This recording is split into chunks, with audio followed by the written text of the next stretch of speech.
Hello YouTube.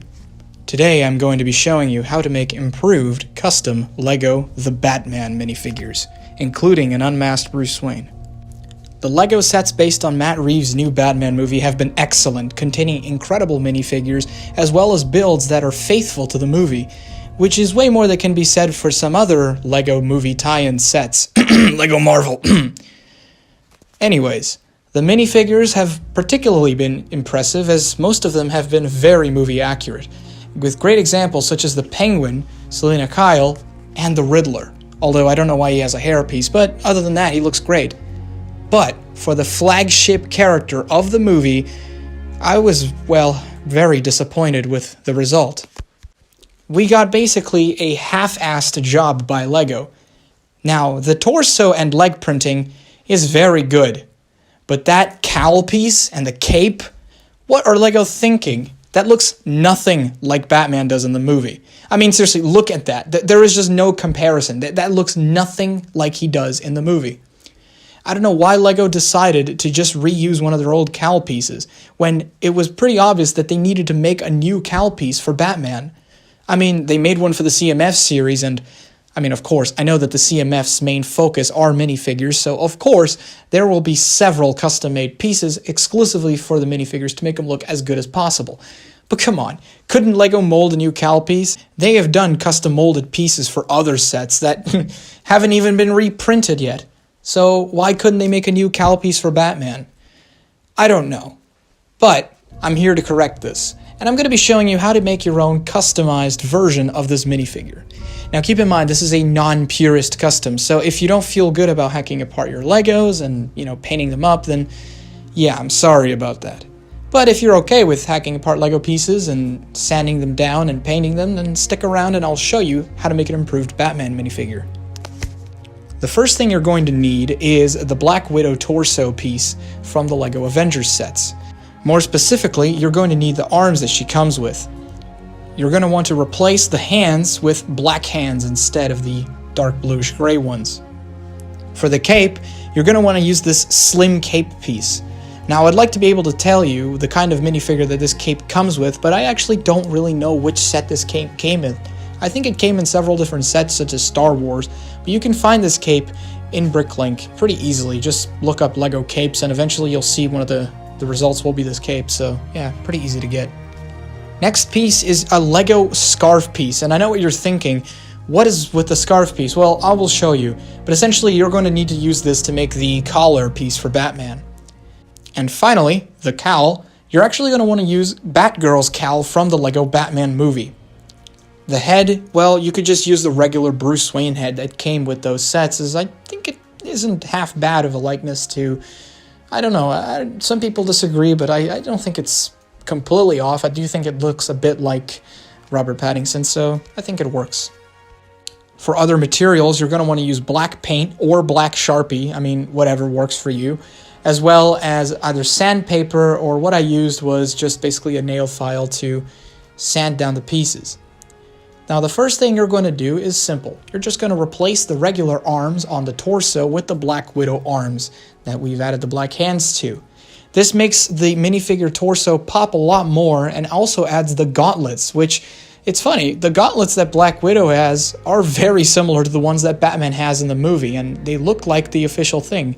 And it's really crazy how the addition of these arms improve the torso. I mean, it looks a lot more detailed than it did before. Once you've done that, just put on the cape. Very simple. And now comes the annoying part. First of all, you're going to want to take that scarf piece and cut down on the actual hanging scarf and sand it down until you're just left with this collar piece I'm showing you right now. After that, just paint it with a few coats of matte black paint or a Sharpie, whatever you really prefer, and let it dry, and boom, you'll get that. Let that sit for the side, and now we're going to work on the cowl. Now, the cowl is going to be a little bit fiddly. First of all, the most important thing is cutting down the peg on the back that's normally used to hold Batgirl's ponytail. Since obviously this Batman doesn't have a ponytail, there is no need for that peg to be there, so we're going to want to sand that down until it's completely flat. Once we've done that, basically what you're going to want to do is I sanded the ears down quite a bit so that they look a little bit thinner, and as well as that I tried to achieve the shape of the ears by sanding them. And yeah, it wasn't exactly, it was a little bit time consuming. It wasn't the easiest thing in the world, but I think I did a good job. As you can see, just try to recreate this pointiness I've done right here. Sanded the sides of the ears as well as the front and back of them. And I also sanded the back of the cowl considerably so that it doesn't, it's not as sort of sticking out the back as it was before. It looks a little bit flatter against the minifigure head. As for sort of the bottom part of the cowl where the eyes are, I also sanded that down so they look a little bit more straight and, just kind of have more room left for the mouth area. Just don't sand them too much. Once all of that's done, what you're going to want to do is paint the cowl black, multiple coats of black paint, and just let it dry. And now for the final part, we're going to paint the minifigure's head. Now, be very, very careful. I would actually recommend in this particular part to use a fine tip Sharpie, because it's you're going to want to kind of basically paint around the eyes, paint black around the eyes, but make sure that you do not paint over the eyes. It's important that the little white dots in the pupils are showing through so that it looks good. But as you can see, this is what I did, and I think it's not too hard. Just try to paint around the eyes as carefully as you can. Just be very delicate and don't rush things, and it'll come out good. Once that's done, we're ready to piece the minifigure together. If you've done everything correctly, you should get something looking a bit like this. And yeah, there it is. There is Matt Reeves' Batman, looking a lot better. I think this is a much, much, much better look for the minifigure. Now, I realize it's not, like, let's just say 100% movie accurate, obviously not, but it definitely makes the figure look much more like Robert Pattinson's Batman in every way, and I think it really improves the look of the figure. One thing that I'm also considering doing is adding a bit of gray paint on the side of the legs, because I really don't like the fact that the legs are not over-molded. I think it just kind of makes the figure look a little unfinished. Now for the Bruce Wayne. The Bruce Wayne is actually far easier than Batman. It doesn't require you to paint a cowl or sand things down. The pieces you're going to need are just going to be the Black Widow arms as well as the slim cape. Everything else stays pretty much the same.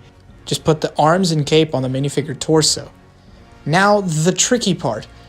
Bruce Wayne, of course, in the movie has, kind of black eyeliner around his eyes when he takes off the cowl as Batman. And so, to achieve this look, what I did is I basically just took, it's not really a Sharpie, it's actually more of a paint pen, essentially what it was, and I added very tiny little black dots close to his eye area. I then took my finger and I just basically smeared the paint across his eyes. You can also achieve that look with a Q-tip. In fact, I would actually recommend you use a Q-tip and not your finger because it's more precise. And I think it does look really, really cool. It kind of achieves that whole black eyeliner look that's kind of messy. Keep in mind, I also then took my fingernail, or you could also use a toothpick, and I kind of chipped away the excess paint on sort of areas that I didn't think looked that good to kind of just keep the paint exclusively to his eyes, and I think it looks really good. Now the hair piece, I'm actually thinking about replacing that hair piece. I don't think it looks the most like Batman's hair, but for the time being, I do think it's a good substitute. I'm actually thinking about going for this hairpiece right here. If you do happen to have this particular hairpiece, I would recommend using it for Robert Pattinson's Batman. But there you have it. These are some fairly simple, really, custom modifications you can do to your Batman minifigure to make him look 10 times more movie accurate than the crap we got from Lego. I had a lot of fun making him, and I also do hope that you have fun making him if you attempt this custom. But that's pretty much it for this video. I do hope you people have enjoyed it, and yeah, leave a comment down below if you have anything to say, and like the video, and please subscribe to my channel. And yeah, thank you for watching. Peace.